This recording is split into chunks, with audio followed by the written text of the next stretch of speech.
Thanks very much, Rod, for setting out the vision there. I'd like to introduce James and James. James Hebbourn-White, who joined the NSO as Deputy Head of Strategy in autumn of 2023. So again, relatively new to role. His head roles across the MOD, Ministry of Defence, Department of Business and Trade, and Health and Social Care, as well as several other government departments. James has a professional focus on industrial strategy. In his previous role with the MOD, he served as Assistant Head of Industrial Capability Strategy, leading on the development of defence semiconductor strategies and internal assessment of industrial health. We also have James Hogg, who is the Industrial Strategy Manager for the National Shipbuilding Office. Having joined the civil service in 2020, James has held a variety of high-profile positions across government, the Home Office and counter-terrorism, Homeland Security, Safety and Public Safety. The most notable roles include being a private secretary for Afghanistan during the UK's military withdrawal, policy secretary to the Home Secretary on Public Safety and Homeland Security, and private office chief of staff to successive Home Secretaries. James joined the NSO in October 2023 to lead the NSO's industrial strategy portfolio, looking at areas of supply chain, industrial partnerships, capability and capacity of the entire shipbuilding enterprise. He also looked at exports and central coordination of the NSO's industry engagement. Please welcome James and James to the podium. Thank you.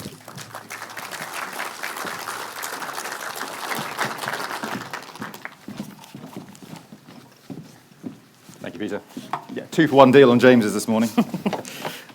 So I'm James Whitehouse-Hebbourn, and I'm the head of strategy at the NSO. And I'm going to talk a little bit, kind of a little bit more detail about some of the milestones that Rod mentioned in his speech just now, and kind of some of the opportunities that are going to be coming up over the coming months and years.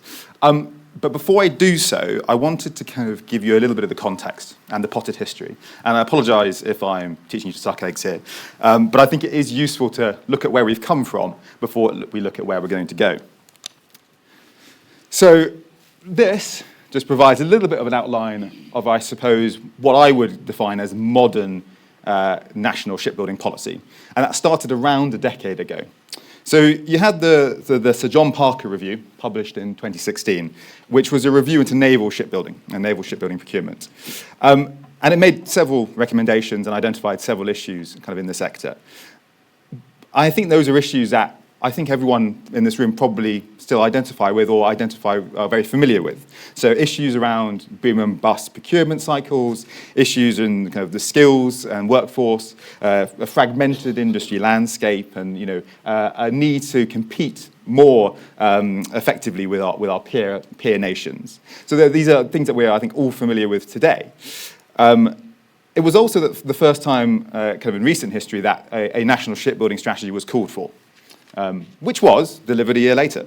So in 2017, you had the first of the kind of the more recent national shipbuilding strategies, which tried to respond to some of the recommendations of the Sir John Parker Review, looking at trying to reduce that feast and famine cycle, looking at transforming the naval shipbuilding space, and looking into innovation and competition, export opportunities, and regional growth, all areas that we still identify today.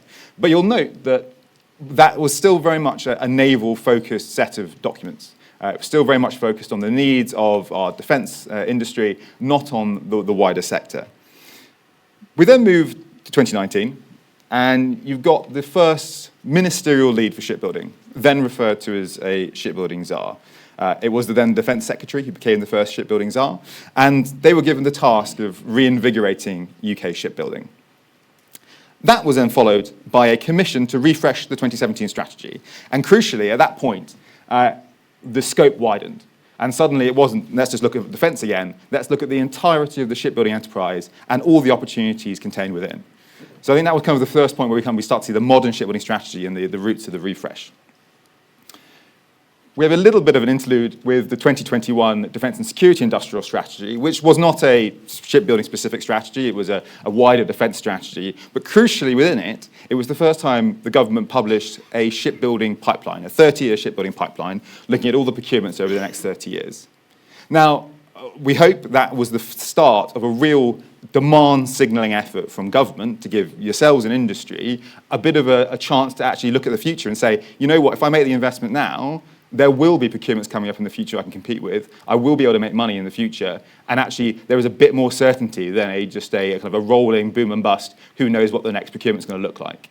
So that was kind of the start of that. We recognise that that is an ongoing process, and we need to continue to reassure yourselves and industry that there is still that long-term pipeline, and that's something that we will continue to look at and continue to try and reinforce. But that was the start of it in 2021. Later in 2021, so in September 2021, the National Shipbuilding Office was created. So it was where we started.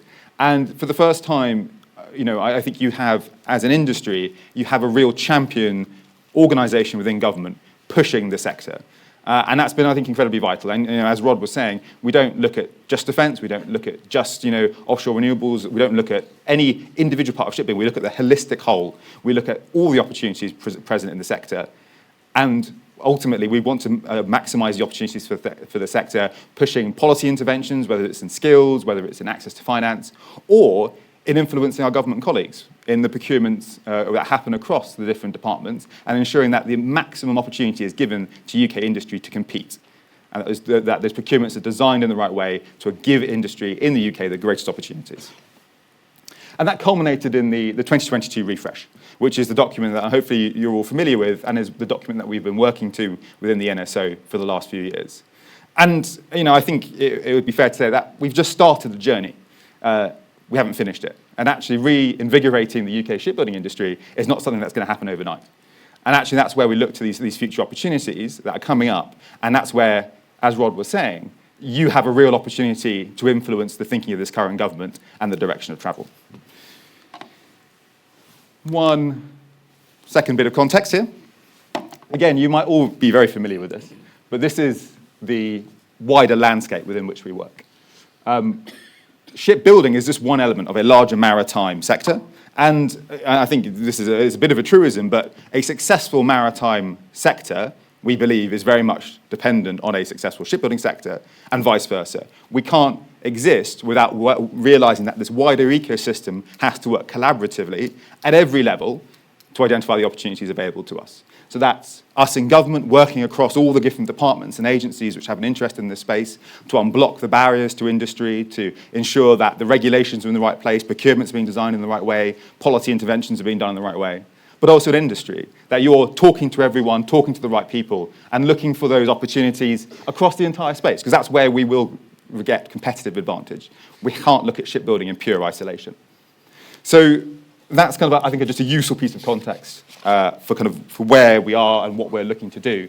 And it's complex. It's a complex ecosystem that we need to work closely with people across. And we look to your support in that, and the more you can tell us, the better.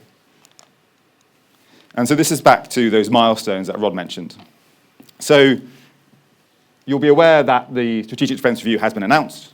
You'll be aware that that process is running. Rod's already mentioned that there is a deadline for inputting into that process, after which it will go into a bit of a black box that we won't get to see for a while.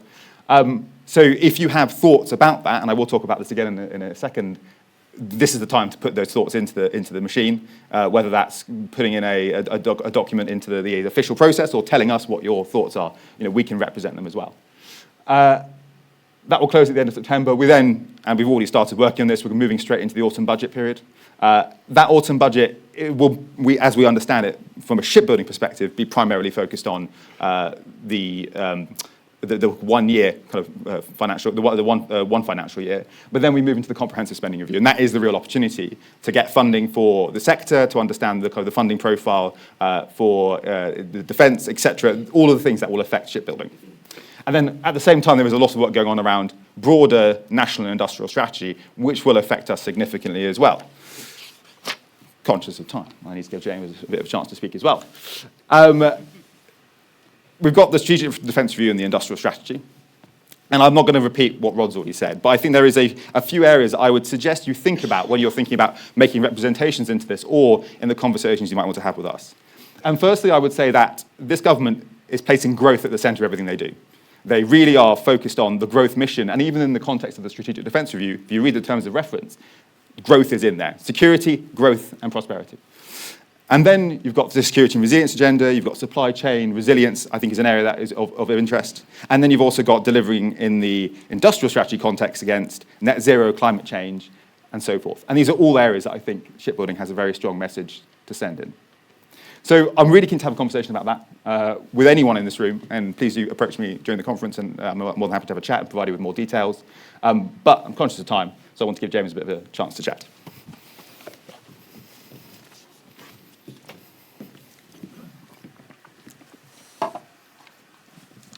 Thank you, James. And thank you, Peter, for your earlier kind introduction. As has been mentioned, I'm James Hogg. I'm the NSO's lead across the industrial strategy portfolio. That includes supply chain, which you'll hear about from Sam and Colette in just a moment, but also our work to map the capability and capacity of the enterprise, our work across areas like exports as well, working with our partners in DBT. I'd like to say that despite the nice looking slides and what I'm about to cover, please don't think this is me telling you I have all the answers. I certainly don't. But our small team are absolutely here to talk to you about what those answers might be and work together to pursue some outcomes that are mutually beneficial. I've got a fairly short slot to speak with you, shorter still, I might add. But I'd just like to anchor my presentation to begin with in that industrial landscape and enterprise that Rod mentioned as well. You'll note from the definition in the middle that we take a really broad brush approach to what we consider to be the shipbuilding enterprise. And the end-to-end graphic along the bottom as well highlights that. That's one of the reasons we're so keen to engage with fora like this, and to talk to everybody in this room, because we understand that whilst you've got your traditional shipbuilding and boat building, yes, absolutely, this is a wider sector than that. We want to speak to the OEMs, and we want to speak to people in digital, we want to speak to people across the services industry. And that is because we think this sector and this enterprise is so crucial to delivering against the government's wider policy and growth aims. I think you heard from Minister Kane this morning, clean energy, offshore wind, net zero, steel, regional prosperity. That is because this sector is so hugely diverse. It supports many of the intertwined sectors, like the graphic that Shane showed on maritime, and it's just spread so naturally well across the UK. So why not capitalise on that? What we're aiming to do at the NSO is work across this enterprise and champion each and every part of it to make sure the rest of the government understands the breadth of opportunity that's on offer. And that you in industry and those in academia and the third sector are brought along with us on that journey. Now, before I dive into the NSO structure of our work in the industrial strategy context, it would be remiss of me to not acknowledge that industrial scale change, and that is any industrial scale change, takes time. It's incredibly difficult to achieve. It's measured in the years and decades, not months and days. And finally, is absolutely impossible without the help of the industry itself. When government goes alone in this space, it fails. We have to go together. And that's why our core mission is to do this together. And why we established an open dialogue with industry through fora like this, but also the Shipbuilding Enterprise for Growth, which I hope many of you are involved in. And we do hope in time that everybody can be involved in through their SEG sub-fora champions to feed into that conversation in a more holistic way. You'll see here my team is pursuing 4 high-level outcomes for the enterprise. Now, these flow down from the National Shipbuilding Strategy ambitions, and we think of them very much as the end states we want to reach if we achieve the objectives below them. I'll leave you to read them, but overall what we really want is an internationally competitive enterprise that's forward-leaning, bold, innovative and confident. And that confidence is incredibly key, because creating a situation where you're committed to self-investment, alongside government of course, but self-investment, because your order books are full and you can see what's on the horizon in the future, that creates a situation where government policies can be driven by the intelligence and information that you give us on days like today, and we can input to create that prosperous future I spoke about a moment ago. That's fairly easy to say, and this is quite a pretty graphic and quite reductive, but it doesn't quite cover how challenging that is. And as James alluded to and I've just mentioned, generally speaking, industrial scale change it takes a long time. And we're conscious we're being very ambitious with quite a small team. But we hope, through working together with this industry and advocating for one another across government and the wider sector of maritime, we can achieve what we all want. Now, that being said, we are trying to move that dial a little bit quicker in places. We are trying to create some expedited change as well, which takes me on nicely to my final slide for today. My colleague Sarah was due to be here today to present this. She's our commercial lead, but we still felt, despite her not being here, it would be really, really crucial for us to share this, because it's probably more what you're interested in than me rambling on about industrial strategy. Overall, Sarah's working across the sector to try and reduce the barriers to you getting involved in these things, to reduce the barriers to industry, to remove those barriers to entry, make the procurement system easier to understand, make the landscape simpler for you, and to make I think this is the most crucial point, to make sensible decisions to keep government safe, whilst improving the number of organisations able to successfully bid for these tenders. Now, the 4 areas on the side are some of the areas that Sarah and the NSO are undertaking to enact these changes, and I would encourage you, if you haven't done so already, to engage with the resources available for the new Procurement Act in that pink box. The knowledge drops and the webinar are really kind of the most information we have got at the moment to share with industry. There's no extra sort of information held in the NSO that we're keeping back from you. It's all in there, so please engage with it. I'd also encourage you to engage with the terms and conditions work that Sarah and SMI are conducting together. Now, that's all about reducing those more historically difficult barriers to entry, tackling challenges like social value definitions and UK content. We're also looking at how we can join up more of you with the opportunities that are available. And it's a bit of a contested space. I've got a list of them here. We've got the Mod Framework Library, the Current Commercial Framework Portal, the High Value Gov.uk Tender Site, the Gov.uk Contracts Finder Site, and the Defence Sourcing Portal. There are more of them, unfortunately. If you haven't heard of any of those, please reach out to us. But rest assured, we're trying to make this landscape a lot more simple. It just takes time.